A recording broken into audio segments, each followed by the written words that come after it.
¿Cómo están todos? Bienvenidos a nuestro segundo Seminario de la Luz, el capítulo estudiantil de la Universidad Autónoma Metropolitana Unidad de Azcapotzalco. Y en esta ocasión tenemos al doctor Mario Alberto García Ramírez de la Universidad de Guadalajara, a quien tengo el gusto de conocer desde hace muchísimo tiempo, no lo había visto hace mucho.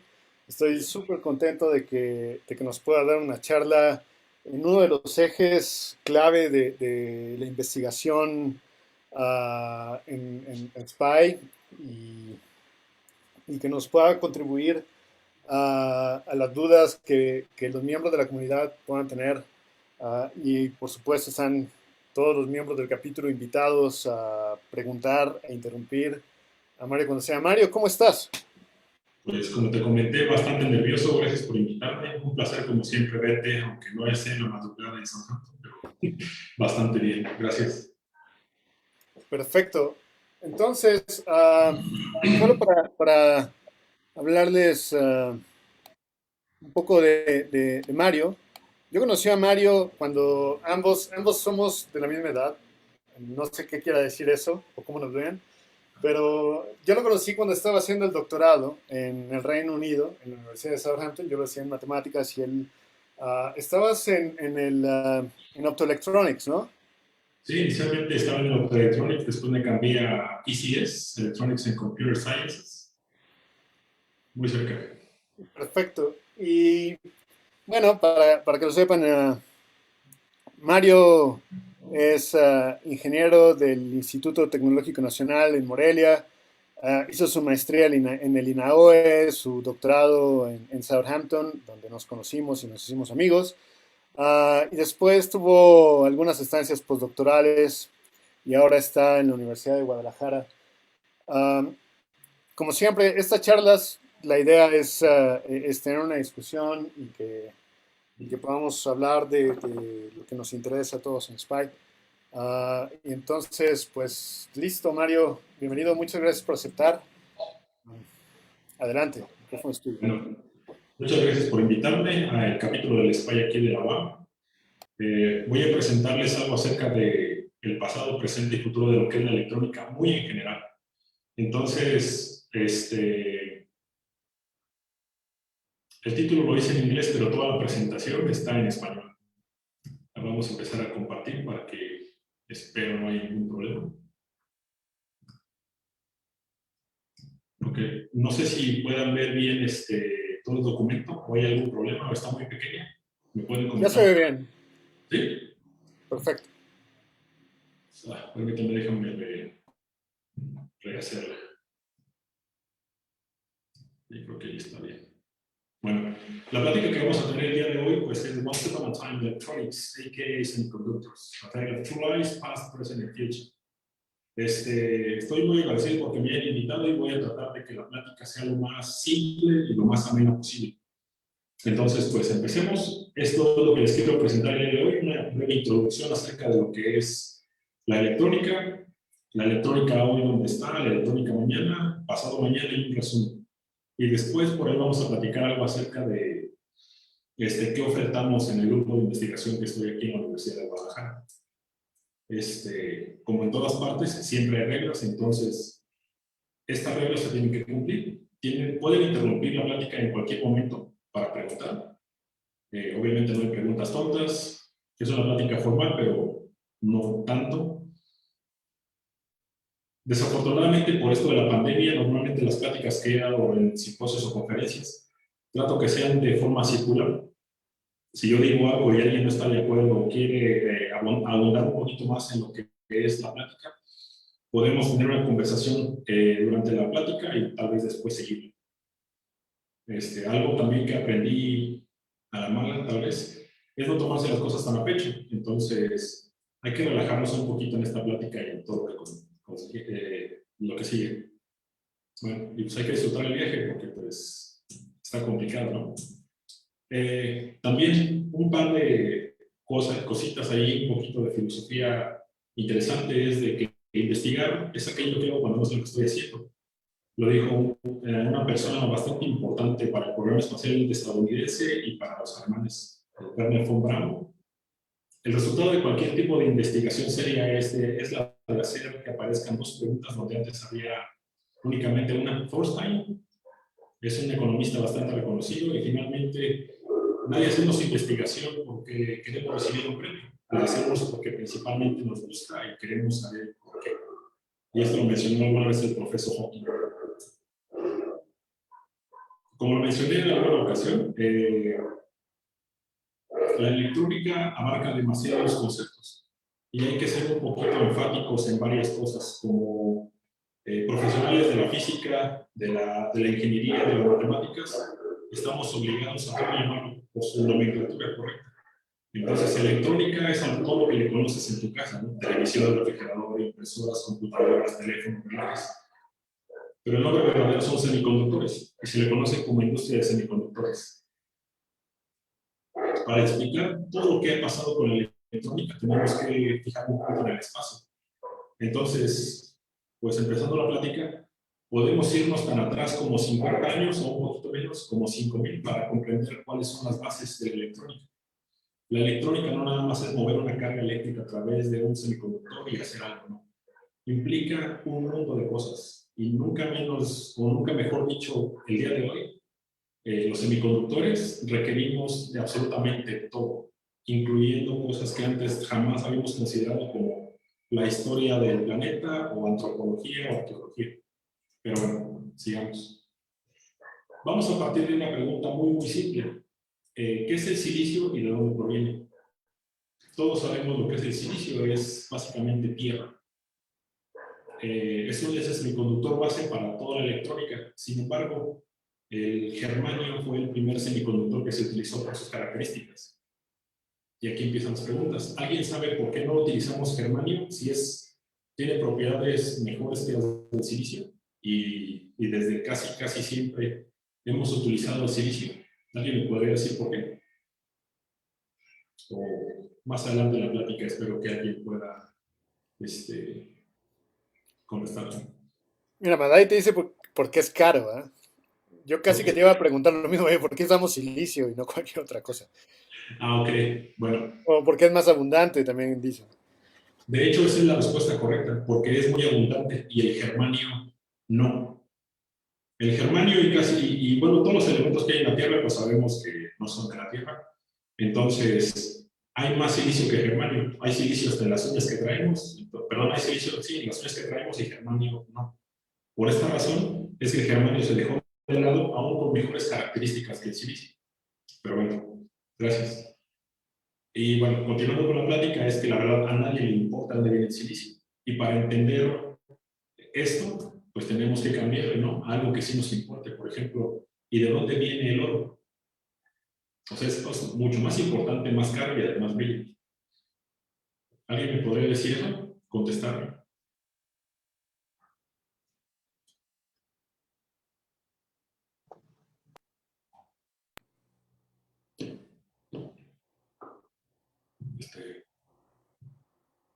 Ok. Bueno, pues aparentemente sí nos interesa a todos de dónde viene. Joseph contestó, reacciones nucleares del Sol. El oro. El oro. ¿De dónde viene? Sí, o sea, literalmente a eso voy. Sí, perdón, soy nuevo en esto de manejar el Zoom, entonces apenas acabo de encontrar el chat. Ya, yo estoy Sí, acá para ayudarte. Dale. tiene razón. Bueno, en la plática decía, pues hay muchas teorías, ¿no? Estrellas, magia, amigos imaginarios, etc. Pero tiene razón. El oro viene de estrellas como nuestro Sol. Obviamente se requiere un Sol un poquito más grande que el de nosotros para que consuma todo su hidrógeno, lo convierta en helio y a su vez que consuma el helio para convertirlo en carbono, oxígeno y nitrógeno y eventualmente llegue a silicio. O por ejemplo, oro. Entonces, para producir el material que nosotros requerimos, pues es una estrella aproximadamente de 8 masas solares que tiene que nacer, crecer y eventualmente fallecer en una supernova de tipo 2. Y a partir de ahí es que nosotros vamos a llegar a este material que nosotros requerimos.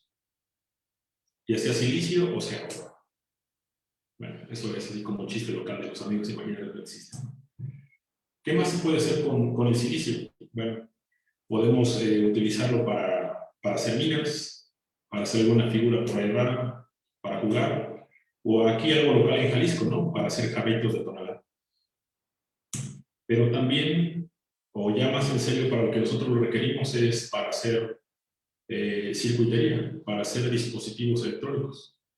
Esta fotografía la tomé en un museo en Shanghai hace algunos años, y era el Museo de Ciencia y Tecnología. Y aquí te explicaba parte por parte qué proceso se requería para hacer microchips. Entonces tenemos arena que traían de una playa de Egipto, la limpiaban, la fundían y quedaban estos bloques de piedra.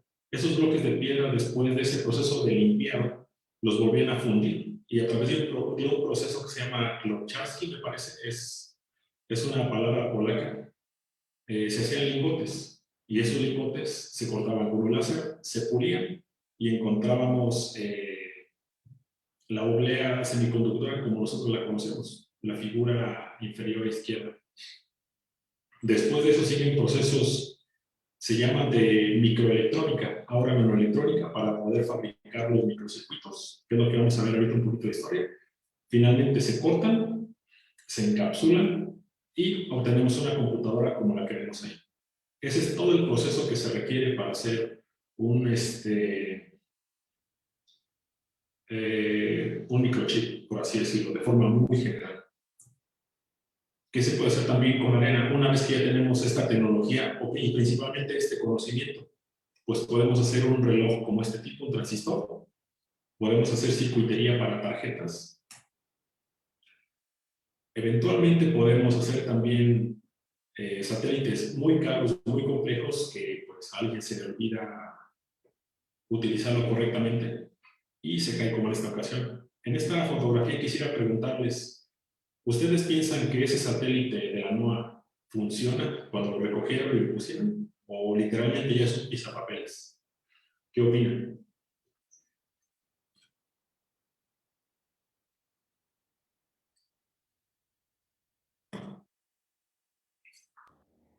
Que ya hay nuevas tecnologías que lo pudieron haber reemplazado. ¿Perdón, puedo repetirlo? Que ya hay nuevas tecnologías que lo pudieron haber reemplazado. Ok, sí, pero tú piensas que una vez que se cayó, porque ese satélite pesa varias toneladas, una vez que lo levantaron y lo midieron, ¿piensas que funcionó? Y si funcionó, ¿tú piensas que sí lo pudieron lanzar? O literalmente dijeron, no, déjalo ahí en el museo. Probablemente se desequilibró, entonces, y como son muy sensibles estos tipos de aparatos, probablemente ya no fue servido. Sí, tiene razón. O sea, si nosotros vemos, por ejemplo, las pistas que tiene la figura de arriba son muy pequeñas, del orden de micrómetros o milímetros, por así decirlo. Al momento de la caída se han de roto en tarjetas, en microchips, uniones, soldaduras. Entonces saldría más caro revisar todo el satélite a tirarlo a la basura. Entonces, pues literalmente se quedó como si fuera para museo e hicieron otro. Así de sensible son los sistemas semiconductores. Y obviamente, pues un dispensador de cerveza, ¿no? Como en muchas partes de Alemania. El silicio per se es un semiconductor bastante noble, pero para lo único que se le utiliza es como un soporte mecánico. Nada más. Este se tiene que dopar con elementos de la tabla periódica del grupo 3 o grupo 5, grupo 2 o grupo 4, o una variación por ahí de metales para que funcione. Una vez que se hace este tipo de dopaje o de implantación, dependiendo del tipo de semiconductor que se quiera, si es tipo P o tipo E, se pueden hacer este tipo de dispositivos, como los que vemos aquí en la figura. Diodos, memorias, capacitores, LEDs, bulbos, etc. Como resultado también podemos hacer computadoras y finalmente esta otra supercomputadora. Pero no sería una supercomputadora, sería una supercomputadora cuántica, algo por el estilo. Se puede hacer con esta base. ¿Y qué más se puede hacer?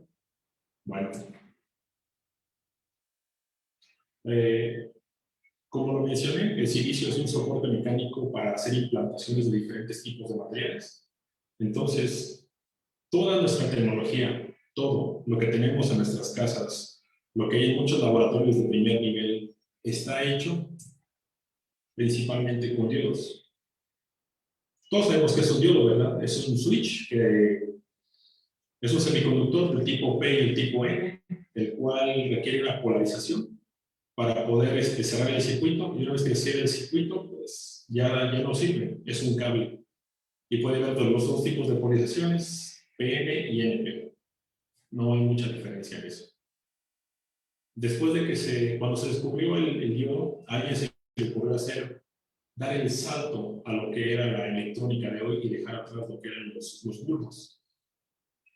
Aparentemente, un grupo de científicos de laboratorios en Estados Unidos descubrieron o inventaron el transistor. Shockley, Breton y Barney, no sé cómo se llama la persona. Lo más interesante para mí es que no hay información previa a todo esto. Simplemente lo inventaron y se acabó. Pero si te vas a los anales de información de diferentes países, te darás cuenta que el Sputnik, el primer satélite que se lanzó, estaba hecho de bulbos. Después de cierto número de horas, las baterías se murieron y todo lo que era Rosmos, bueno, la Agencia Espacial Rusa dijeron tenemos que cambiar o encontrar otra forma de alimentar nuestros satélites. Y empezaron a desarrollar la teoría de semiconductores. Y bueno, tiempo después inventaron el transistor aquí en Estados Unidos. Pero esa invención maravillosa del transistor no es otra cosa más que dos diodos, espalda con espalda o cabeza con cabeza. Y ese se le llamó el transistor bipolar de Newton. Después entre ellos se pelearon, como nunca pasa, e inventaron lo que se conoce ahora como el transistor del tipo FET o MOSFET, que hasta ahora todavía sigue gobernando nuestra tecnología. Y obviamente este impacto en tecnología no es otra cosa más que dos diodos en paralelo. O sea que toda nuestra tecnología se basa en simples switches. Dependiendo cómo queramos nosotros acomodarlo, vamos a poner un diodo cabeza con cabeza, espalda con espalda, en contraposición, pero siguen siendo diodos. Esa es la tecnología que nosotros heredamos de los bulbos, que básicamente eran triodos, pentodos, exodos, etc. Eran diodos con múltiples entradas y salidas. ¿Hasta aquí hay alguna pregunta? ¿Comentario? ¿Crítica? ¿No? Ok, bueno, seguimos. Toda la electrónica per se, hasta el año 2007, estaba enfocado en modelos matemáticos y físicos muy simples que eran basados en partículas. ¿Alguien de ustedes me puede decir por qué los modelos de partículas son muy simples? ¿O algún comentario que les surja?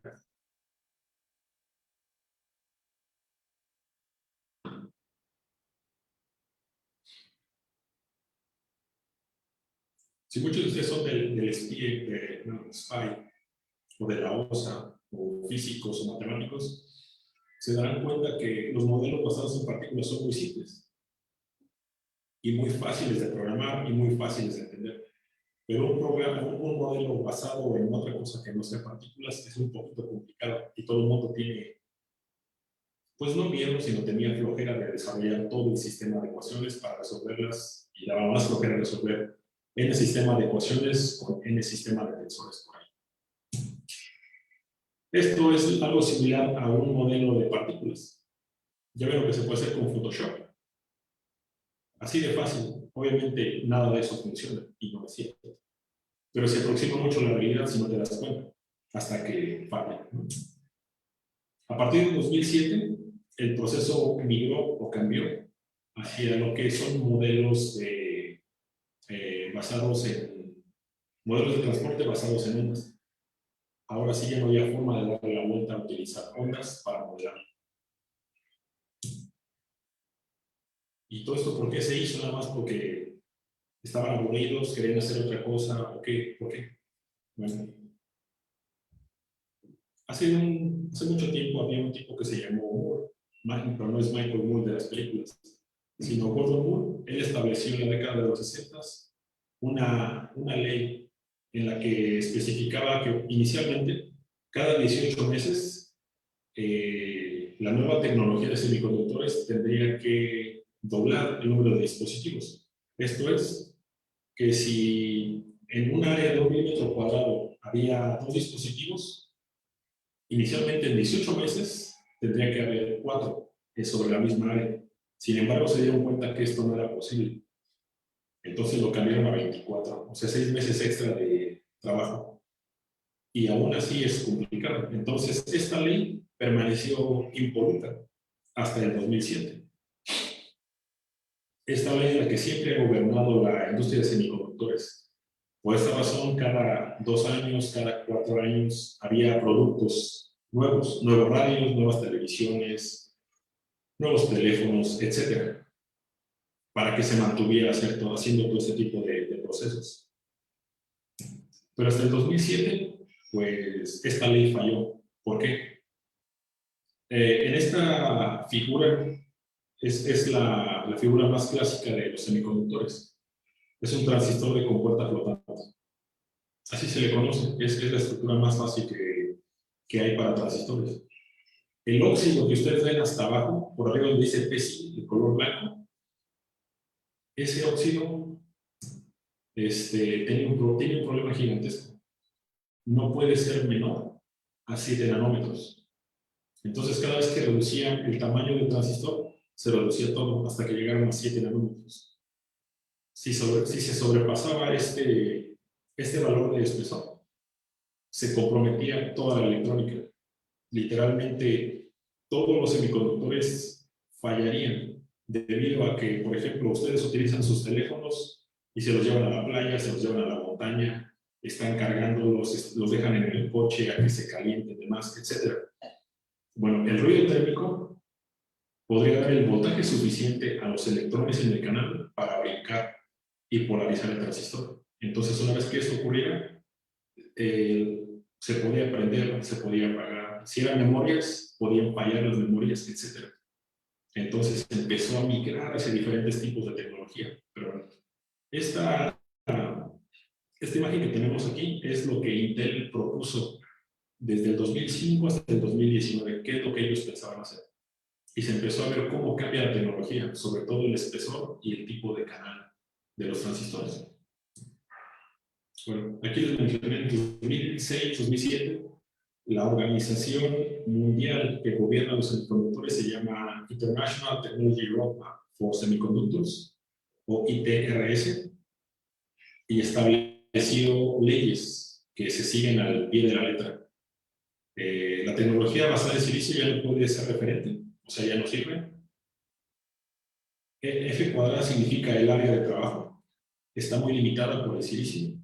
El escalamiento ya no es viable, por lo que acabo de explicar, que había corrientes de fuga o electrones que pasan del canal hacia las compuertas y eso no se requiere. Y se dieron cuenta que la migración es necesaria. Pero para migrar hacia la nueva tecnología que se estaba pensando en el 2006-2007, se tenía que tener algo en medio que sirviera como colchón. Entonces, ese algo intermedio que servía como colchón, pues era lo que no le habían puesto atención toda la industria per se. Optoelectrónica, materiales emergentes exóticos, dispositivos híbridos y cualquier cosa que apareciera. Porque hasta ese momento la industria se dio cuenta de que estaba bajo mucha presión y muchos problemas.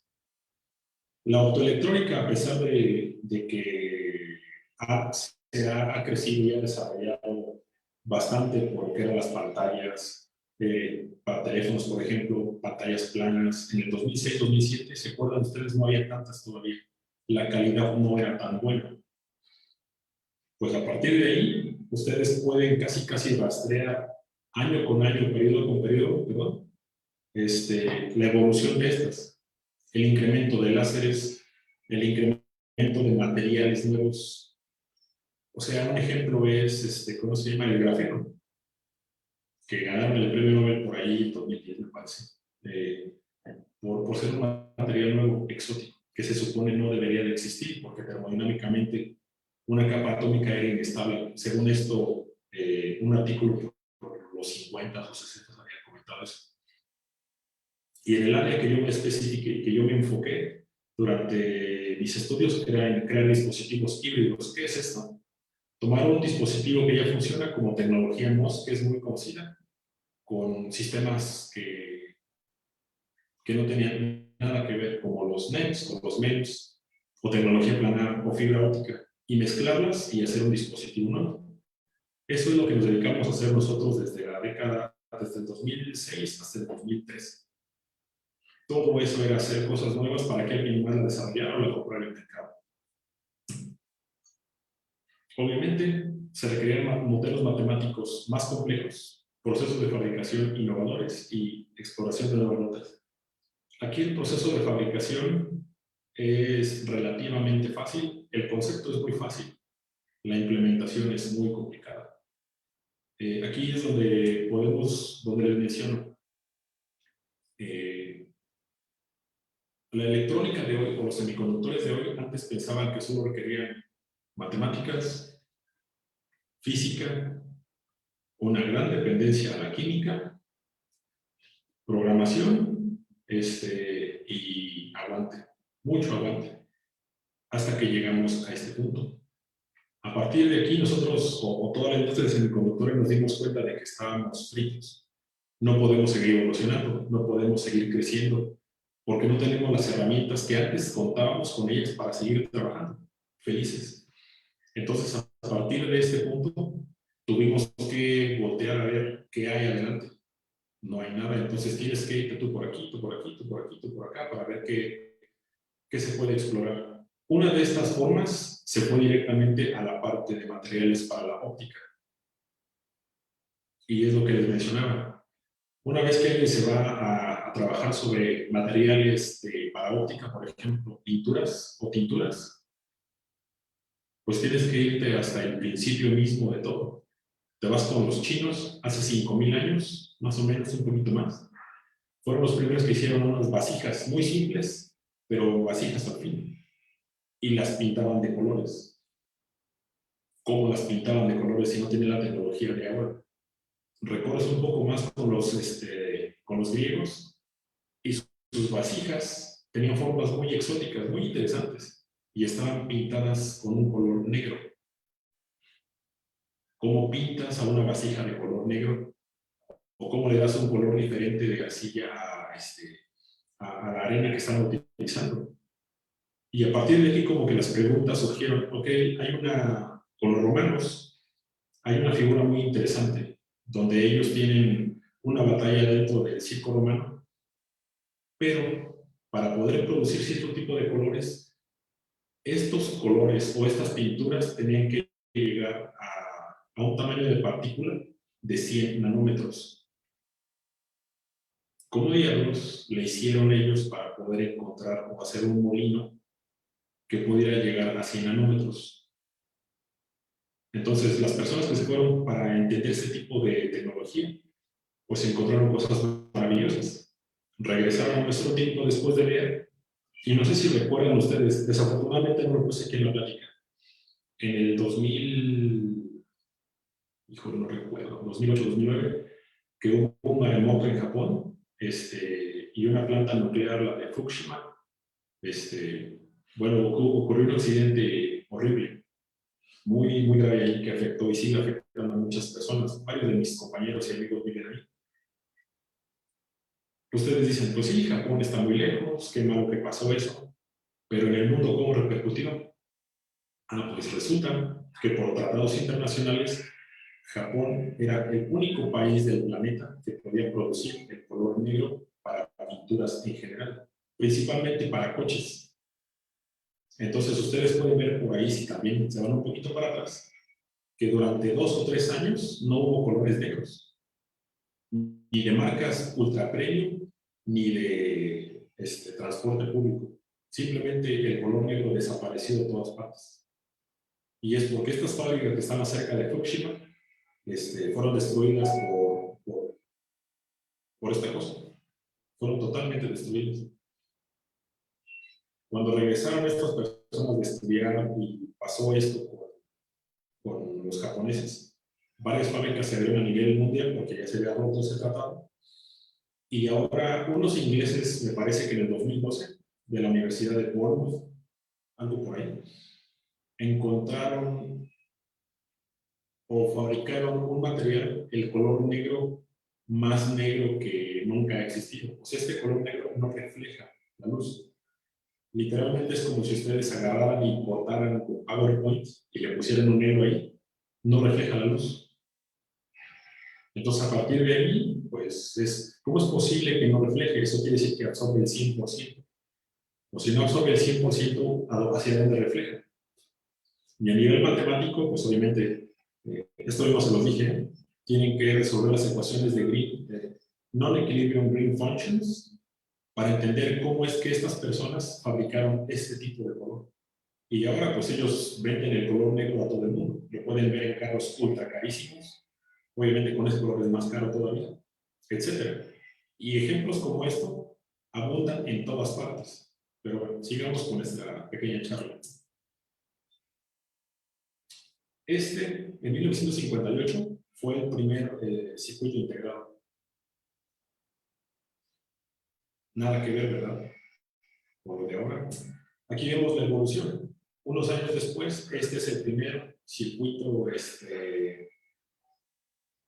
completamente, ya es un transistor acoplado, esta cosa. Años después encontramos que los procesos de litografía, de depósito de materiales, de purificación de materiales mejoraron. Y podemos ver la evolución en 1958 hasta 1960 y tantos por ahí. Si recordamos también, sobre esa época se inventó el primer láser de Google. Entonces, como que se empiezan a amalgamar diferentes partes para mejorar los semiconductores. Esta ya es una memoria hecha por Fairchild, me parece. Si ven, la complejidad cada vez va más y más y más en aumento, porque la tecnología se va mejorando, los modelos se van mejorando. Entonces, perdón, es muy posible que el avance vaya siendo primero muy pequeño, gradual y de forma exponencial cambio. Este es el primer microcontrolador, me parece, de Intel, el 4004 en los 70. Esta es se les llama layouts de Intel Core i7. Le pongo aquí reducido a i5 porque Intel no va a desarrollar semiconductores, las obleas gigantes que ustedes conocen, me van a desarrollar toda la arquitectura y decir, este i7 va para acá, este i5 va para acá, este i3 va para acá. No, simplemente hacen toda la estructura.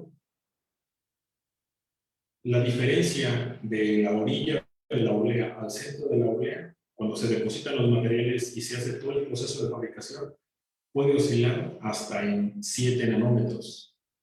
7 nanómetros ustedes lo pueden considerar no es mucho, pero esa diferencia de 7 nanómetros hace que en el centro de esa oblea estén los I-Core 7 y mientras más se van agregando a la orilla, este es un I-Core 5, este es un I-Core 3. Después de que lo revisan todos y los checan para ver cuál va a ser su performance, dicen, sí, estos son los mejores de esta oblea, son I-Core 7 y cuestan tanto. Estos, pues, son azul y buenas noches, son I5 y cuestan tanto. Y esta, pues, es basura, son I3 y cuestan tanto. O sea, ellos no le pierden. Así es como se desarrollan los semiconductores en compañías gigantescas, no desperdician nada. Otra parte de semiconductores muy buena son las tarjetas NVIDIA. Si juegan videojuegos, requieren a fuerza una tarjeta de video. Las mejores son las NVIDIA, aunque las Radeon no se quedan atrás, ahora están peleando mucho. Y pues las que son malísimas pues son las Intel, ¿no? Pero no digan nada. ¿Qué encontramos con esto? Cada vez una densidad de dispositivos más alta, más velocidad, más consumo de energía o de potencia, sistemas más complejos, como pueden ver aquí en la evolución, pero también son más económicos, porque son más pequeños. Para hacer esto, que requerimos modelos matemáticos que sean muy complicados y cada vez más rápidos para hacer esto. Bueno, ya desde el punto de vista de mediciones requerimos características de corriente y voltaje muy buenos, rangos de temperatura que aguanten muchísimo. Si ustedes juegan videojuegos y tienen las consolas de Xbox o de la PlayStation y se la pasan jugando horas, yo pienso que casi puede caer un huevo ahí de lo caliente que están. Y el semiconductor no falla, porque literalmente está hecho para tener rangos de temperatura que abarcan 200 grados. Tal vez temperatura ambiente 27 grados hacia abajo, aguantan tal vez hasta menos 20, menos 30 grados y hacia arriba, tal vez unos 180, 200 grados sin problema. Entonces los rangos son gigantescos para que no fallen. Después de esos rangos, pues van a fallar, obviamente. Ya llegamos a esta parte de la tecnología en la que estamos hoy en día. Y los problemas que tuvimos para poder seguir haciendo pequeños dispositivos ya no podemos avanzar más. Entonces, la ley de Moore, pues, se murió. Qué pena. Tenemos que seguir adelante. ¿Y qué sigue? Pues con un Moore modificado. Y a este se le apodó la época o la etapa de More than Moore. Y al mismo tiempo se está creciendo décadas adelante, pero desde ahora. Y estamos desarrollando lo que se llama Beyond Moore. O sea, son las tres etapas de la tecnología que estamos nosotros como de tipo semiconductor, lo que tenemos que estar siempre tomando en cuenta. ¿Y qué implica estar en la época o en la etapa de Modern World? Sigue haciendo exactamente lo mismo que hasta ahora, pero utilizando nuevos tipos de tecnología, nuevos materiales, nuevos procesos de fabricación. A nuevos no me refiero que alguien los tenga que inventar, porque eso no es cierto. Los laboratorios de compañías gigantescas como Intel, como Huawei, como Samsung, ellos, los mismos ingenieros, los mismos científicos, los mismos matemáticos, tienen que desarrollar todo porque no existe nada. Entonces, si ellos inventan un microscopio, pues lo inventaron no para decir, sí, lo hicimos, no, es que lo necesitaban inventar para hacer algo nuevo. Esta imagen es muy interesante. En la época en que César y yo estábamos estudiando en la isla, yo estaba trabajando con un equipo que se llama FIB, Focus Ion Beam, y en esa época apareció de forma comercial un microscopio que se llamaba Helium Ion Beam. Los dos eran de la compañía Carl Zeiss. Yo utilizaba iones de galio para poder hacer estructuras semiconductoras. Y lo que hacían de Helium Ion Beam es que utilizaba, se le llaman allá pues es que la traducción es muy interesante, ¿no? Una pistola de iones de helio para poder hacer cosas. Entonces, si ustedes ven el tamaño del helio que tiene, comparado con el galio, pues obviamente puede hacer cosas mucho más finas con el helio. Y al mismo tiempo de que salió comercialmente esta máquina, solo había 5 en el mundo. Había una en Harvard, había 2 en Alemania, Southampton tenía una y me parece que otra la tenían los chinos o los japoneses. Un par de años después o menos, esta imagen la sacó la Universidad Tecnológica de Viena, o TU Viena. Un equipo de científicos de esa universidad, de un departamento, ellos hicieron esta figura. Tenían dos, en lugar de tener un solo cañón, tenían dos. Y con esos dos cañones, pues podían hacer esta maravilla de carro.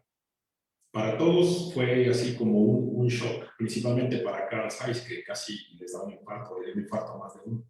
Porque ellos estaban diciendo, podemos hacer cosas muy interesantes. Y una universidad tecnológica como la TU Viena saca esta imagen, es para explotar, ¿perdón?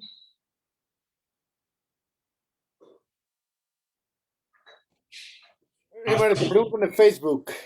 ¿La ley de Moore se ve afectada por algún factor externo extremo? ¿O es finita esta ley?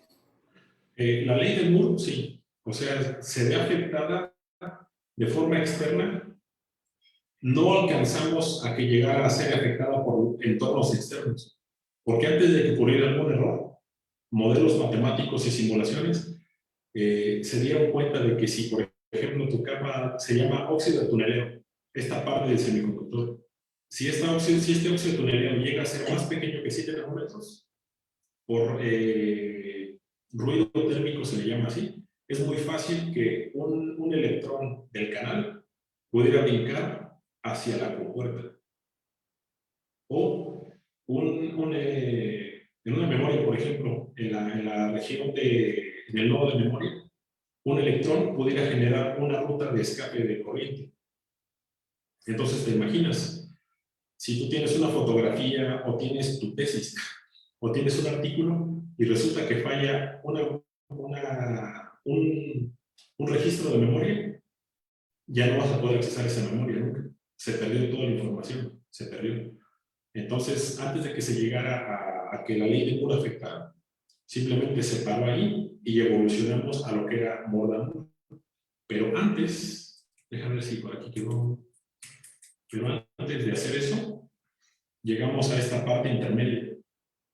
Requeríamos algo para que siguiera creciendo. O sea, las memorias no son más rápidas, no son más pequeñas, no son mejores. Siguen siendo las mismas memorias. Siguen siendo exactamente las mismas memorias que en el 2006, 2005. La diferencia es que ahora tus memorias se les llaman discos duros de estado sólido. Y entonces el mercado te dio la vuelta diciendo, en lugar de que yo tenga mi memoria de este tamaño, que tiene 16 gigas, ahora tengo una memoria de este tamaño que me da 2 teras. Pero sigue siendo exactamente la misma. Lo único que está pasando con el mercado es que está utilizando todas las herramientas que tiene para que el mercado de consumo siga creciendo. Y una vez que lleguemos a la nueva etapa de materiales, ahora sí entra la nueva tecnología. Y es hacia allá donde va mi plática también. No sé si haya quedado clara esta.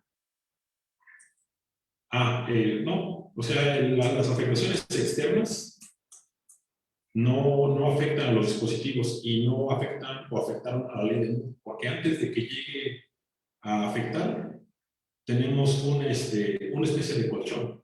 Por ejemplo, un ejemplo muy básico es tu carro. Te dicen, ¿sabes qué? La velocidad máxima que puede ir tu carro son 150 kilómetros por hora. Y tú llegas a 150 kilómetros por hora y dices, oye, mi carro se siente estable, se siente fuerte, es bueno. Sí, porque literalmente tu carro fue hecho para que cuando empezara a fallar es a 180 o 190 kilómetros por hora. Y te dicen a ti, lo máximo son 150 y no vas a pasar. Si le quitas el gobernador al carro, puedes llegar a 180 y vas a ver que tu carro empieza a vibrar. Apenas empieza a vibrar. Ya si paso de 200, bueno, pues ya ahí no hay nada que hacer. Pero antes de que falle, tenemos un colchón nosotros del 75%, 80% de garantía de que esto no va a fallar. Por eso se hacen un montón de pruebas antes de que salga al mercado, y normas y etcétera. La spintrónica no es que sustituya, es que es una parte o va a ser parte de. Sí, totalmente. De hecho, no es un futuro, es la realidad. Más adelante, al final, por favor, si puedes checar a uno de mis colegas con los que trabajo en la Universidad de Glasgow, se llama Javid Heidari. Está escrito al final, si no se los escribo más tarde. En la Universidad de Glasgow, él está haciendo equipos y dispositivos que utilizan la spintrónica para tratar cosas del ojo y hacer cosas dentro del cerebro de ratoncitos. Eso lo puedes checar. ¿Me recuerdas, por favor? O me recuerda alguien al final y lo ponemos, claro que sí. Eso ya es una realidad. Bueno, estamos con esta cosa. Esa fue la onda. Bueno, cuando salieron estas personas con esto, SAIS, le digo, se impactaron. Para mí, como nos dicen en Inao de los panaderos, para mí como un panadero, ver esto, o sea, me dio un microinfarto porque yo poder hacer que un puente mío se suspendiera, me costó aprender química desde cero, física desde cero, no la física que vemos en libros, no, física real, física la que depende de procesos químicos, equipos de plasma, equipos de scanning electron microscope, heat, etc., para poder suspender una compuerta muy pequeña. Y aquí me estaba yo infartando. Y le comenté a César, después vi esta. Y ya dije, yo no tengo nada que hacer aquí, que pasen buenas noches. Este puente es muy icónico para César, que es el London Bridge.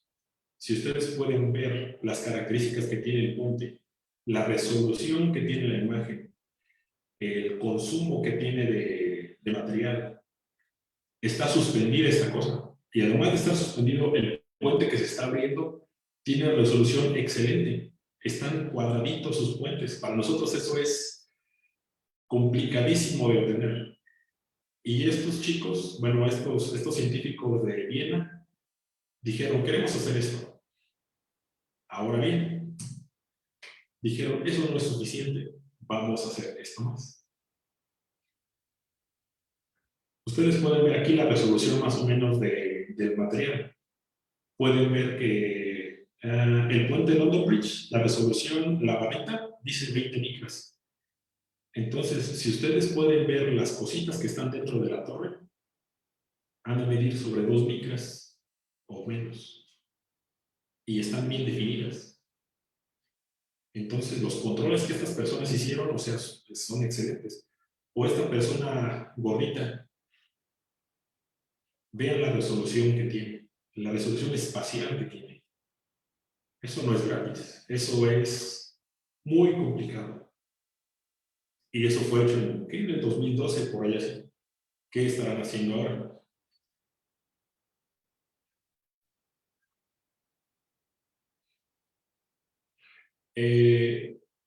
Sí, Ariel,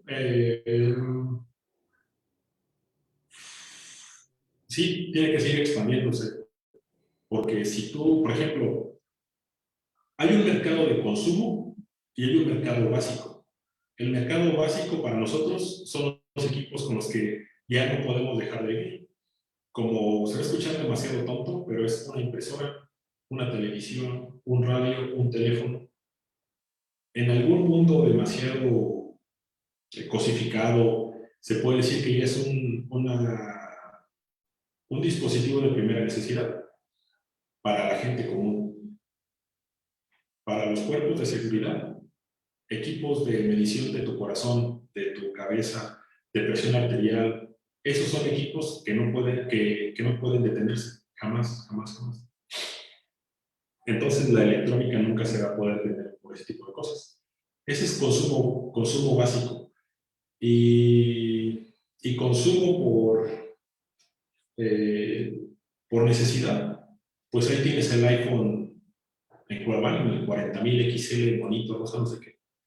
Son teléfonos de muy baja calidad, cámaras demasiado pobres, resolución muy mala, pero se ven bonitos. Entonces puedes comprarte tu teléfono iPhone, le digo no sé en cuál vaya, por 50,000 pesos y 2 riñones y lo vas a comprar. Simplemente porque está a la moda. Entonces ese es el mercado de consumo. Y estos dos mercados hacen que el mercado de semiconductores siga creciendo. Respecto a lo de si la óptica pasará a reemplazarlo, en algunas partes sí, pero no del todo, como la espectrónica. Por ejemplo, antes se pensaba que las interconexiones en los microcontroladores, en mi época, allá por el Pleistoceno tardío en el INAOE, estaban diciendo que las líneas de transmisión de los microcontroladores iban a ser por láser dentro del microcontrolador. Y todos pensamos, eso es bien complicado, pero es dinero. Ya después encontraron que se podían hacer diferentes tipos de tarjetas con niveles, etcétera, y dijeron, no, la óptica no es necesaria. Cuando se hizo necesario otra vez líneas de transmisión muy potentes, alguien salió con la idea, ¿para qué requerimos un microcontrolador si podemos meter 4 o más, 2 o más? Y a partir de ahí nacieron los AMD, que fue la primera compañía y sigue siendo la mejor compañía para esto, de los multicore. Y después de los multicore, que las palabras no son de 32 bits, sino son de 64 bits, etc. Entonces, esta pelea principal entre AMD y Intel ha creado un mercado para nosotros del que dependemos bastante para las computadoras y ha hecho que la tecnología crezca. Y hasta este punto, la óptica no ha sido tan necesaria para hacer eso. pero como lo mencioné anteriormente, no es que no sea necesaria, es que la óptica está creciendo gigantescamente por acá y la electrónica va acá atrás. Por ejemplo, en Southampton, no sé si les ha comentado César, es donde se inventó el amplificador dopado con helio para las fibras ópticas, y básicamente es por eso que nosotros tenemos internet. Sin ese amplificador, internet no existiría. Entonces, la óptica sí va desarrollándose, pero la óptica también es un universo. ¿Qué tipo de óptica quieres utilizar? Entonces, ¿se reemplazará? Siento que no. Siento que van a apoyarse mutuamente dependiendo de la aplicación que tú quieras. Por ejemplo, un satélite chino hace 2 años, 3 años, por ahí también está la publicación que después se las puedo pasar, empezaron a hacer algo de teletransportación de la órbita del satélite a una estación terrestre. Y eso lo hicieron a través de un láser. Pero sí, pero a través de ese láser, al final del día tenía que detectar. Entonces era óptica, llega a su sistema de interpretación electro-óptico y la electrónica lo interpreta. Entonces, siento que sería complicado que sobrepasara uno al otro. Siento que está cada uno por su carril y se cruzan de vez en cuando para hacer cosas muy interesantes. Bueno, seguimos. Ok. Este tipo de litografía, así se le llama, procesos de etching principalmente. Etching por plasma o etching húmedo. No sé cómo se traduce en español. En INAO escuché que le decían grabado, grabado seco y grabado húmedo, pero no tiene ningún sentido decir eso. Entonces son procesos de etching, simplemente así en traduzcas. Se utiliza para hacer memoria, sensores, diodos, LED, láseres. Una vez que tenemos un dispositivo, otra rama de la electrónica, que son los diseñadores de circuitos, o como cariñosamente le decimos, los circuiteros, utilizan cada uno de estos dispositivos, los engloban y hacen cosas maravillosas, tales como una cámara digital, un juego de video, un teléfono, carros, satélites, aviones, etc.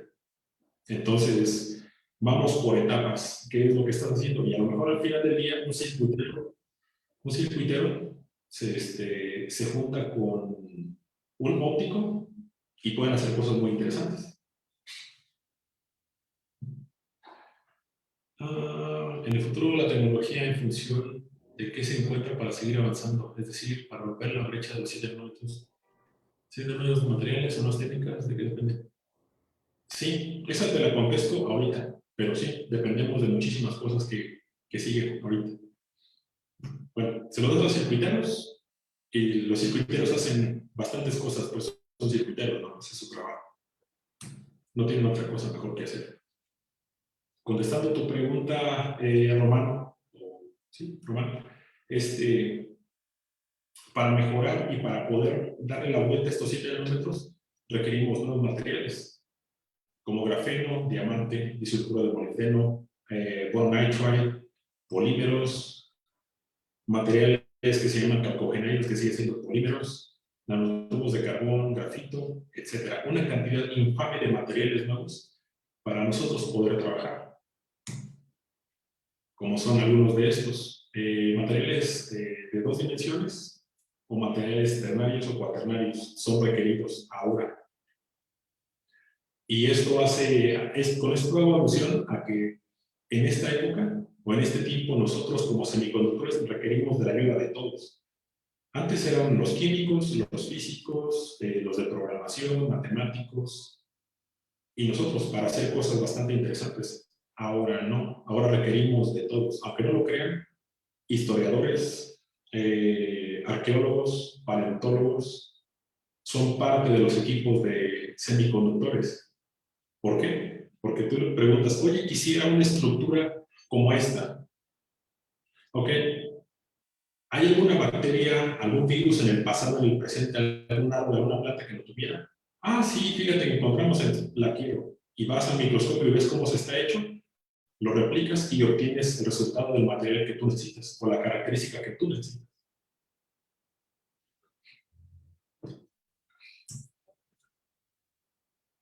Esta otra figura nos dice básicamente cómo podemos obtener estos materiales, ya sea por síntesis, exfoliación mecánica.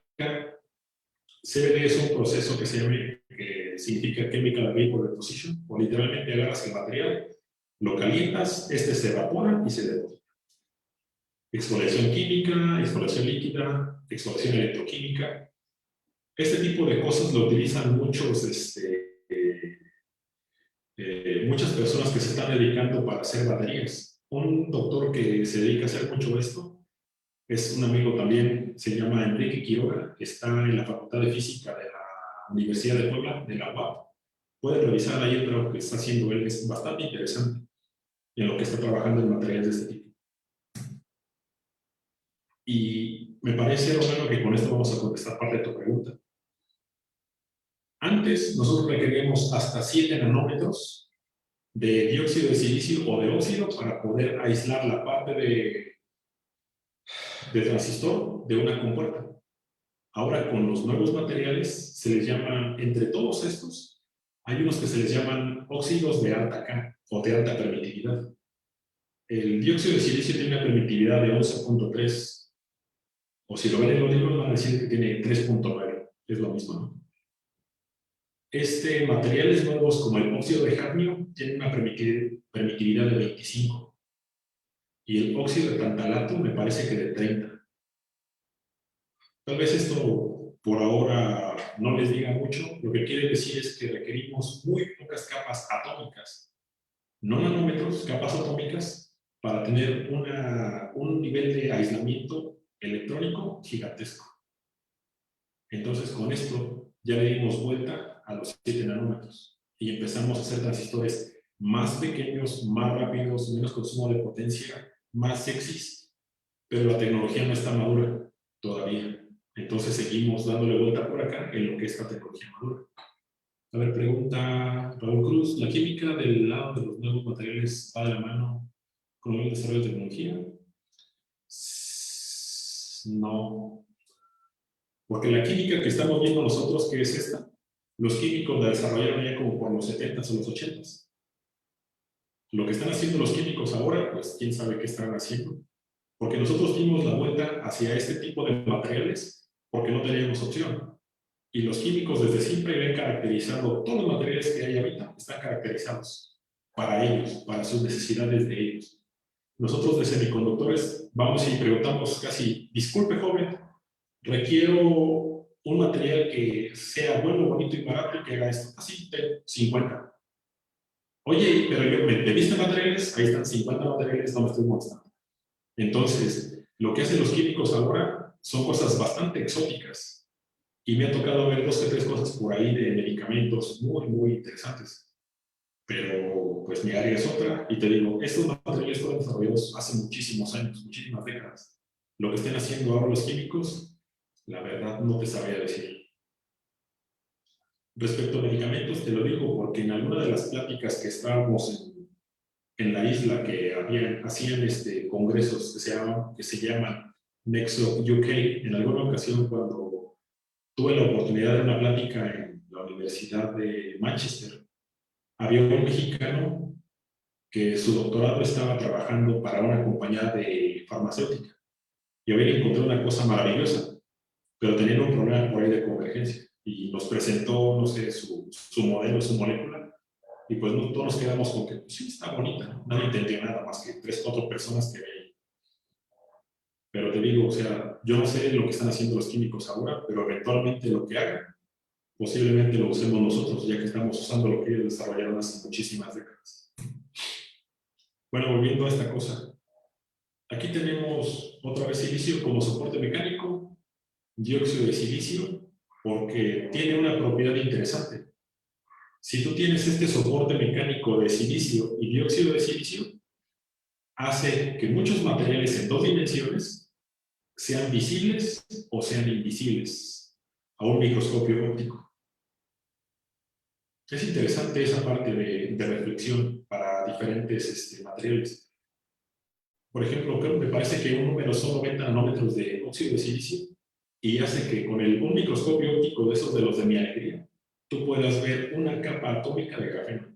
Y yo lo vi, o sea, yo he hecho ese experimento. Pero si tienes 100 nanómetros, no ves nada. Es muy interesante esa parte de la óptica y de la química. Bueno, sobre la parte del dióxido de silicio, vemos que hay un electrodo de grafeno. Sobre ese depositamos una capa de disulfuro de molibdeno, una capa gigantesca de dióxido de cadmio y una compuerta de control, y voilà, tenemos un transistor. Este transistor lo fue fabricado en la Universidad, en el École Polytechnique de Lausanne, en Suiza. Fue el primero que mostró una característica de corriente y voltaje muy, muy buena. Y ahorita es uno de los laboratorios más importantes que hay en esa universidad para fabricación de dispositivos, ¿no? Obviamente, pues, tienen el dinero del mundo, es Suiza. Y este transistor fue hecho en mi grupo, en Southampton. Fue el primer transistor de grafeno en forma de U que se hizo en el mundo. La persona que lo hizo se llama Zakaria, ¿se me va su nombre? Días después de que se publicó ese artículo, lo contrató Hitachi y se lo llevó para hacer sus dispositivos. Entonces ya la tecnología está empezando a crecer un poquito más. ¿Hacia qué queremos evolucionar o hacia qué tendremos que evolucionar? Pues, por ejemplo, es hacer películas o, sí, películas para poder detectar cosas dentro de la... Por ejemplo, aquí es un detector de algo para la piel. Y pueden ver las capas que requieren: polímero, óxido de aluminio, es una línea de transistores, disulfuro de molibdeno, óxido de aluminio. Son transistores flexibles, así se les llama. Y esa tecnología también va a desarrollarse poco a poco. Para la aplicación, ¿dónde es? Pues pantallas de este tipo, relojes de este tipo, que ya hay muchos en el mercado, con hologramas. Y a lo que vamos todos, o el área que estamos trabajando aquí en México, porque tampoco no tenemos la capacidad económica, monetaria de desarrollar cosas muy grandes, es reemplazos para el cuerpo humano. Para el oído, que son antenas básicamente; para tu ojo, que es óptica, que podemos hacerla. Hay un profesor en el INAOE, se me fue su nombre. Él hizo todo el modelo matemático para el ojo, para cuando tú aprietas tu iris, para que puedas ver más lejos o algo por el estilo. Se me va el nombre, pero esta persona hizo todo ese modelado matemático, etcétera. Un montón de cosas que ya se pueden hacer ahorita y que no son tan caras ni tan complicadas de hacer. Unas aplicaciones bastante interesantes que se pueden desarrollar con la tecnología de ahora y con la de mañana es hacer un chip para que simule un hígado. El sueño de todos nosotros es poder fabricar un riñón, un pulmón o algo que vaya en el cuerpo humano y que lo podamos simular. La otra es que tú podamos meter chips adentro, no como los que supuestamente tienen la vacuna esta del coronavirus, para poder entender qué es lo que pasa dentro de tu cuerpo. Y, por ejemplo, este es el fluido que viene en la espina dorsal, cómo se comporta. Modelos matemáticos de este tipo. Es hacia lo que vamos todos. ¿Qué es la electrónica que viene para el día de mañana? Bueno, pues obviamente tenemos que hacer otra regresión en el tiempo, porque a veces se nos olvida de dónde venimos. A veces se nos olvida. Entonces tenemos que ver hacia dónde vamos. Hay que preguntar al mercado de consumo. Pantallas, por ejemplo, esas siempre van a funcionar. Siempre es mejor jugar un videojuego en una pantalla de 100 pulgadas que en una de 10. Sistemas de comunicación portátiles, sí se puede hacer cada vez más rápidos y más cosas. Bajo consumo de potencia. Cámaras con lentes compuestos. O sea, imagínense que mis lentes puedan tener un zoom óptico o un zoom digital de 400 veces. Y se puede hacer con lentes compuestos. Que ahorita son muy caros, sí, pero si compran una cámara reflex carísima, esos lentes ya vienen ahí. Pero bueno. ¿Cuáles aplicaciones? Todas las aplicaciones que pueden imaginarse. Obviamente abarcando los mercados ya establecidos y explorando nuevos mercados. Siempre hay dinero en la aeroespacial, espacial, marinos, submarinos, que no sean militares. Los militares como que se cierran mucho. Aquí en México no he tratado de mandar cartas y no me contestan. En Inglaterra trabajábamos para ellos, haciendo algunas cosas por ahí. Pero bueno. ¿Qué se requiere? Pues nuevos materiales, nuevas teorías, nuevas necesidades básicas y creadas en los mercados, estos que les menciono. Retos, competencia siempre es buena, libertad para crear y desarrollar, eso siempre se necesita. Y volvemos a las bases de nosotros. Un transistor. Pero este transistor es muy exótico. Se le llama o se le conoce como transistor de un solo electrón. Entonces ya dejamos los canales del orden de nanómetros, ya dejamos al grafeno atrás. Esto es lo que viene, o lo que queremos hacer Beyond Moore. Y esto es lo que hicimos en mi grupo hace algunos ayeres. Un transistor con unos qubits. Los qubits ahora son muy famosos por la computación cuántica. Y nosotros estuvimos trabajando en esto sobre el 2008-2009. Y encontramos algunas cosas muy interesantes que todavía se siguen trabajando. Y aquí hay algo que ya se está trabajando para hacer mañana, o sea, construir dispositivos a partir de átomo por átomo, acomodarlos. ¿Qué es lo que tú quieres hacer? ¿Cómo controlar eso? ¿Cómo mantener la coherencia del sistema para que funcione como tú quieres? Aquí abajo, en la parte de abajo, me parece que es quantum de un transistor. Y la otra me parece que es un transistor de un solo electrón. Esta liga que les pongo aquí es de un laboratorio que se llama Sandia Labs en Estados Unidos. Y ellos están ya desde ahora pensando qué se va a requerir de aquí a 5 o 10 años en sus equipos para fabricar. Si pueden checar ese link, es muy interesante para que vean hacia dónde va la tecnología militar y la civil en unos 10 o 20 años. Ok. ¿Para qué sirven los semiconductores? Simple y sencillamente para hacer dinero. Tal vez ustedes no estén no le pongan atención a lo que está ocurriendo en Estados Unidos ahorita. Pero el gobierno de Estados Unidos tiene problemas para encontrar quién les surta microcircuitos. Así como nosotros tuvimos problemas de gas, ellos tienen problemas con China para que les entreguen circuitos. Entonces, todos sus coches, computadoras, teléfonos, no tienen chips. Entonces, son los muy bonitos pisapapeles. Ergo, su mercado se está hundiendo porque no tienen este tipo de tecnología. Porque ellos no tienen fábricas para eso. Nosotros tampoco, ¿no? Pero podemos trabajar con eso. Esperemos que lo escuchen bien. Podemos fabricar y hacer diseños para vendérselos, como lo hacen los chinos o como lo hacen los taiwaneses. Y ahorita son carísimos, muy, muy caros. Y las compañías que tiene Estados Unidos o sus universidades no tienen la capacidad ni la experiencia para hacerlo. Entonces, con esto podemos darnos cuenta de que si la nueva generación de carros Tesla, que son los que más dependen de la electrónica, los de las compañías gigantescas como General Motors o Ford, no tienen chips, pues la siguiente generación de carros japoneses y alemanes van a seguir en un precio muy elevado y los Estados Unidos pues casi en remate porque no tienen la tecnología para hacerlo. Entonces, con los semiconductores podemos hacer muchísimo dinero. Ok, ¿y qué más se puede hacer con esto? Bueno, desde la década de los 80 o los últimos 80 años, han modificado el comportamiento del mundo. ¿Por qué? Por la televisión, por el radio principalmente. A la moda, porque los colores, aquellas personas que entienden los múltiples tipos de tonalidades y colores son interesantes. Y cada año van cambiando los colores. Yo me quedé en que mi coche es blanco y me dijeron que no era blanco, no sé qué cosa. Entonces, bueno. Todo va evolucionando a su paso y se involucran obviamente todas las áreas del conocimiento. Un comercial, bueno, yo con esto termino la plática. Ahora un pequeño comercial de lo que hacemos nosotros en el laboratorio en Guadalajara. Diseño, fabricación y caracterización de nanodispositivos, biosensores, sensores de gas, transistores, memorias, etc. Cómputo paralelo, NEMS y MEMS. Para la industria, si están interesados, por favor, llamen. Síntesis y caracterización de materiales exóticos como grafeno, disulfuro de molibdeno, boro nitride y nanotubos. No pongo nanotubos de carbón porque hay nanotubos de un montón de cosas y dependiendo de la aplicación se fabrica.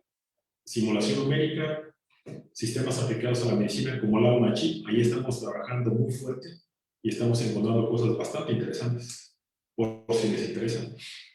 ¿Y qué se puede hacer con eso? Pues equipo médico, procesamiento de señales, imágenes, biosensores dedicadas, biodispositivos, encontrar biomateriales nuevos, biosistemas, etc. Bueno, algunas cosas que hemos publicado nosotros, propusimos un modelo para, entre cúbito y radio, meterle a personas de la tercera edad sensores para que estuvieran midiendo siempre su nivel de glucosa, su nivel de saturación de oxígeno y otras cosas por ahí. Para en caso de que una persona pudiera tener un infarto, nosotros nos daríamos cuenta, esperamos horas antes y poder llegar a un equipo de emergencia como la Cruz Roja Magnética, poner una inyección y controlar a esta persona. Bueno, colaboraciones que tenemos en México, el INAOES y CESE, en las universidades, pues varias, y en el extranjero que tenemos acceso a los cuartos limpios y a su equipo de medición, que es lo más importante, pues Southampton, Glasgow, Viena, Nottingham, Leeds, Manchester, Karlsruhe, Shanghai, Japón, Kyushu, Hokkaido, la Universidad de Roma y las Cruces en Estados Unidos, entre muchísimas otras.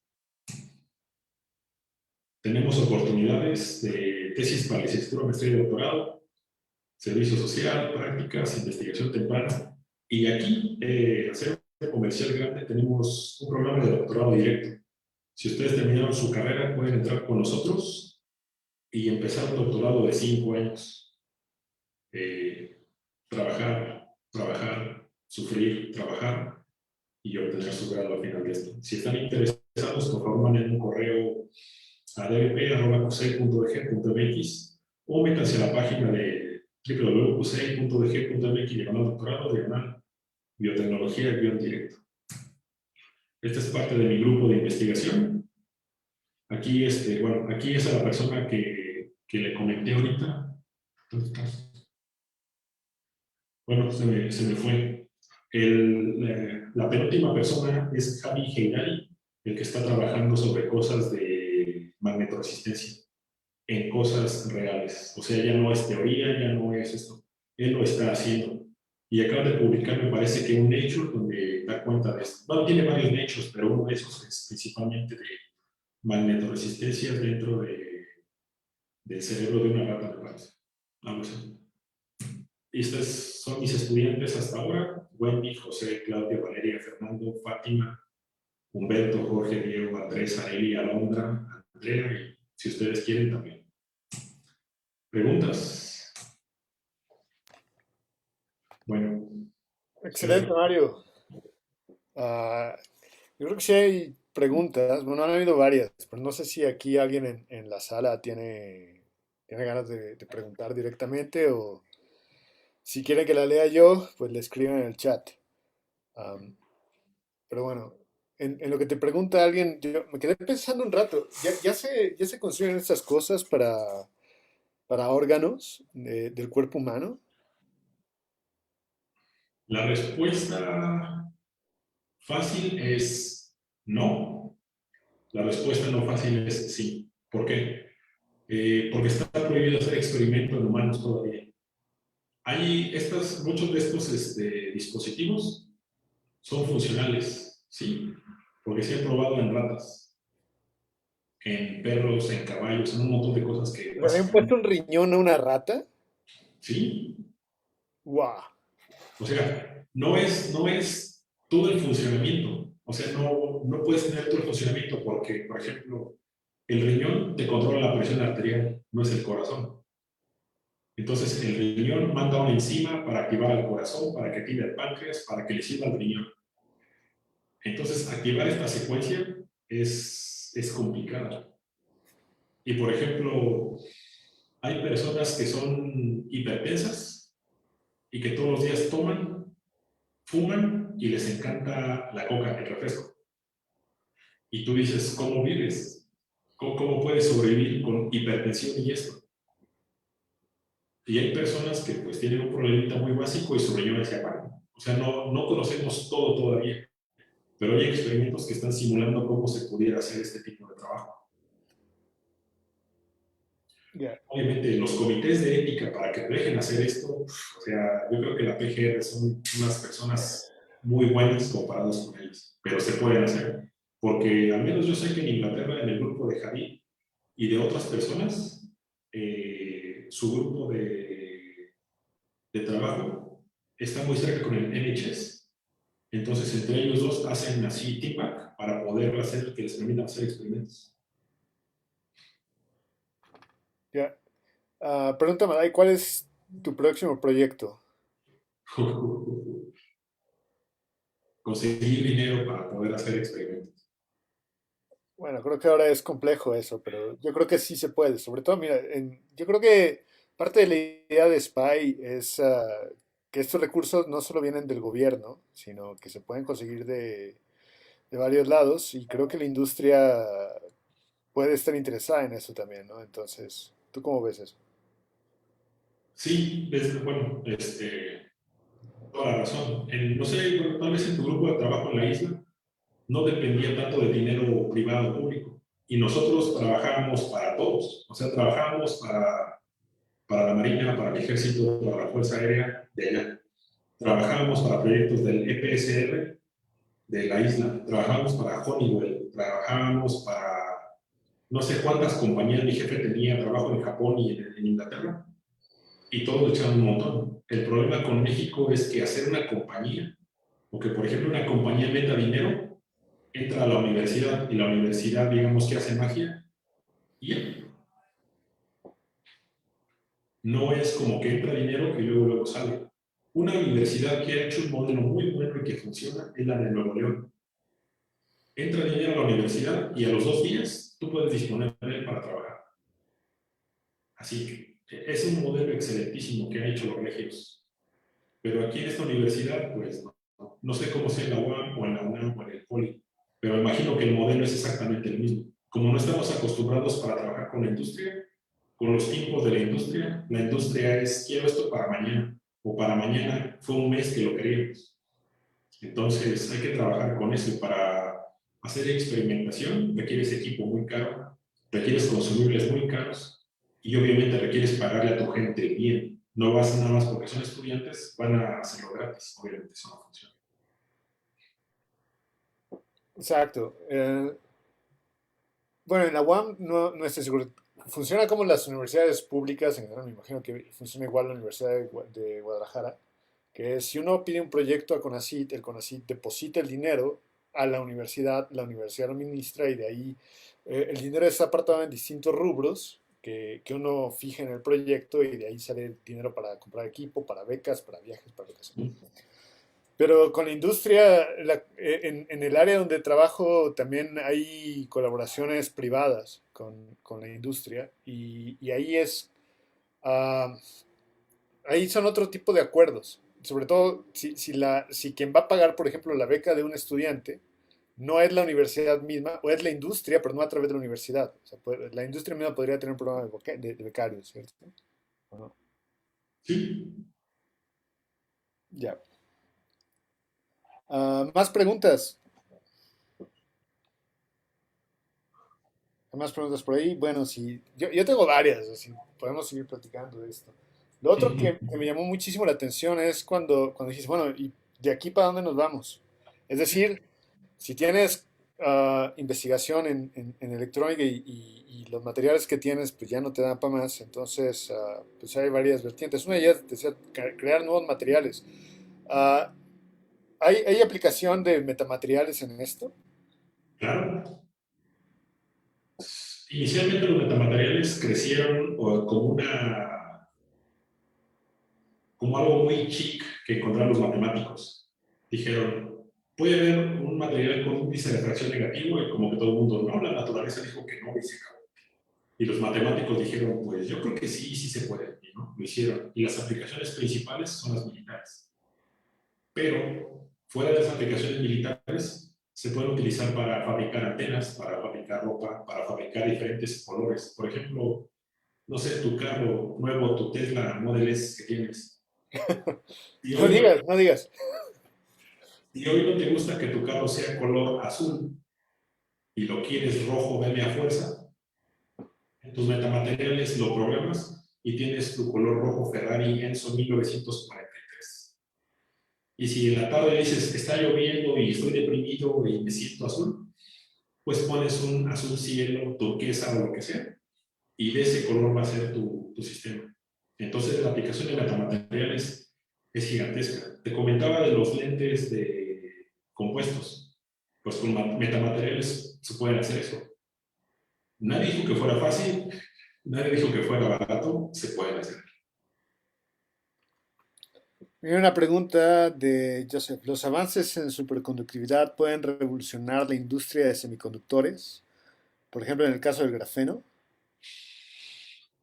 No, porque superconductores, eso significa que es un material que tiene una resistencia casi cero, o muy cercana a cero.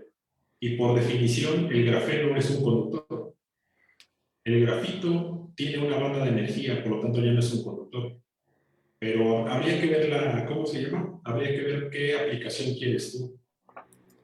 Por ejemplo, hasta la 1980-90 me parece, no se podían hacer filmaciones en los polos norte y sur, o en lugares muy fríos. ¿Por qué?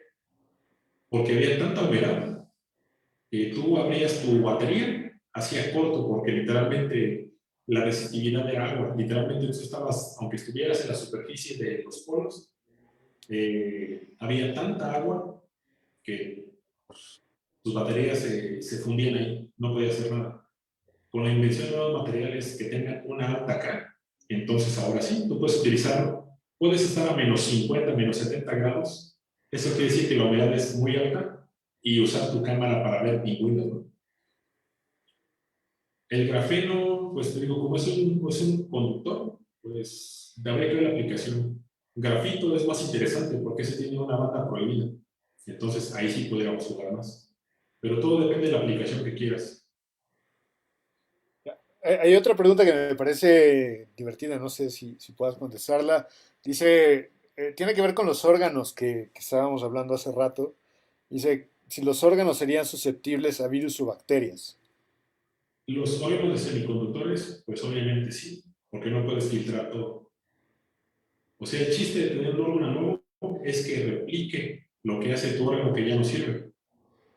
Ese sería el chiste. Obviamente, metiéndole más trabajo y todo eso, pudiéramos detectar qué virus y qué bacteria tienes.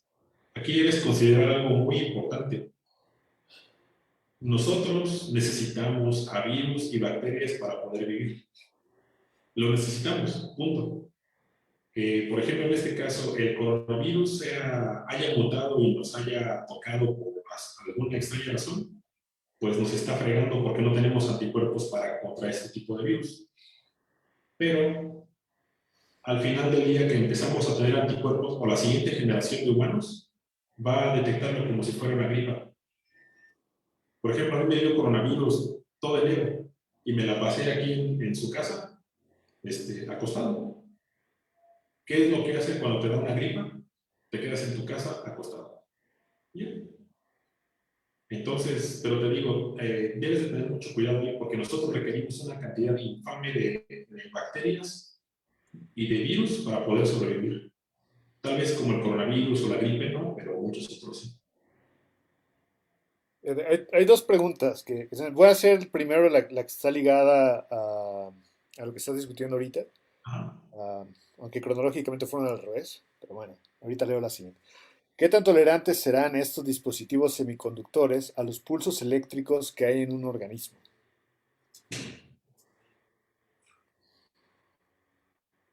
Depende dónde estén. O sea, si los tienes si te van a meter un sistema dentro de tu cerebro, pues ahí ocurren cosas bastante sexy y exóticas. Lo que tú quieres es que pasen, no que se aíslen. Por ejemplo, no podrías meter un dispositivo que fuera opaco. Tienes que meter un dispositivo que sea transparente a diferentes longitudes de onda. ¿Por qué? Porque cuando hay el trabajo de una neurona comunicarse con otra neurona que está muy separada, pues simplemente requieres pasar por donde quiera. Es como el protocolo TCP/IP. tú no sabes que a través de tu computadora está pasando información que va para alguien más, porque no es para ti. Tu corazón, por ejemplo, tiene un marcapasos.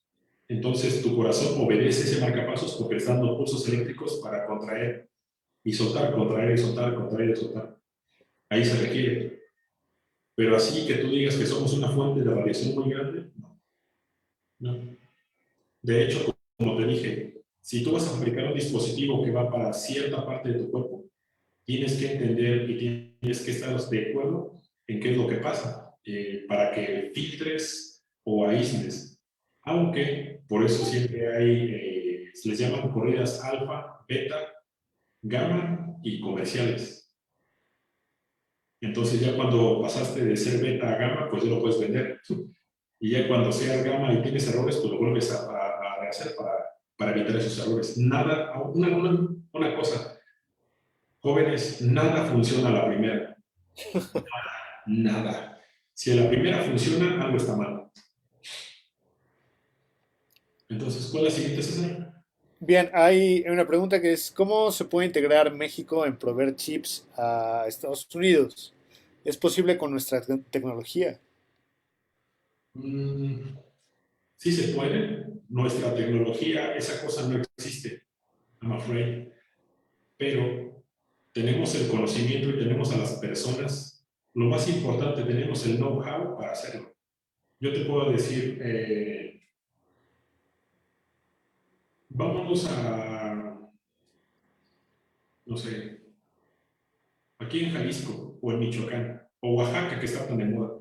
Vamos a hacer una factory para hacer chips. ¿Qué requerimos?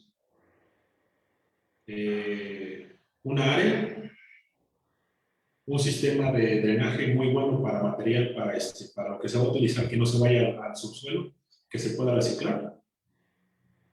Queremos 100 hectáreas, infraestructura que es comercial en todo el mundo, microscopios de diferentes categorías, máquinas para hacer etching, materia prima y técnicos del CONALEP, literalmente chicos del CONALEP. Y con eso de aquí a 5 años estaremos vendiendo en Estados Unidos. Ahorita no, porque no tenemos masa crítica de nada. O sea, todo también deben considerarlo, todo ese conflicto y se planea todo. Si ustedes no planean, aunque me regaña una de mis amigas que es industrial, si ustedes no planean, no van a llegar a ningún lado. Tienen que planear siempre con 6 meses al menos de antelación qué es lo que van a hacer. Entonces, si nosotros hubiéramos, un ejemplo tácito, lo que hizo el presidente, que Estados Unidos cerró el gas y él estaba comprándole gas a no sé quién del mundo y estaban llegando barcos en 5 días. Esto es así. Entonces, nosotros no podemos estar vendiendo mañana porque no tenemos nada que vender. Podríamos servir de intermediarios con China, pero seremos intermediarios. Y lo que más nos conviene a nosotros como país es desarrollar todo, no comprarlo. Súper. Ah, no sé si si más gente tiene preguntas tanto en la transmisión de Facebook o en la sala, si alguien quiere participar o no. En lo que se anima, te iba a hacer una pregunta. Oye, Mario, en la Universidad de Guadalajara tienen capítulo de SPY. Sí, creo que sí. No sé si es spy o esposa, pero pues te investigo y te comento. Va. Pues si no hay más preguntas, Mario, muchísimas gracias. Si los miembros del capítulo te quisieran contactar, recuerda, justo, te preguntaron el nombre de tu colega, ya me acordé, de tu colega en Escocia. A ver, aquí lo tengo. Déjame volver a compartir.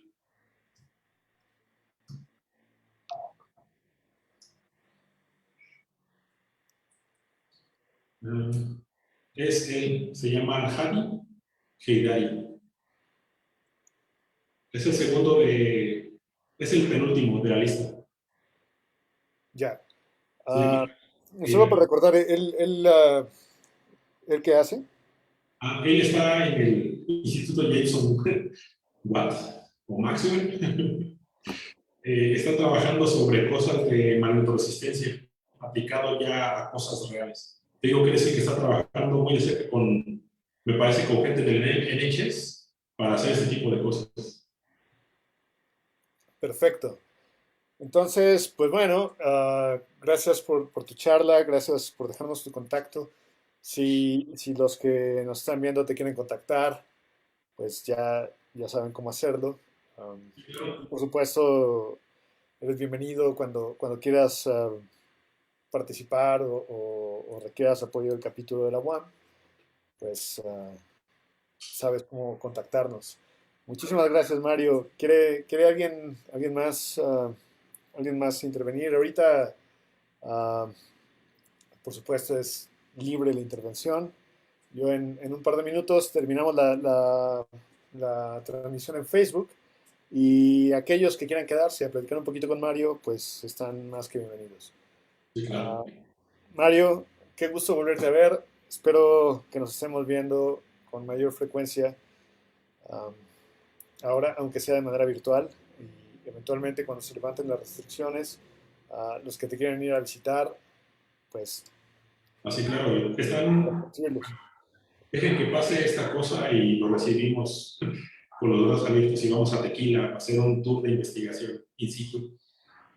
Y pues que se levanten esta cosa primero. Perfecto.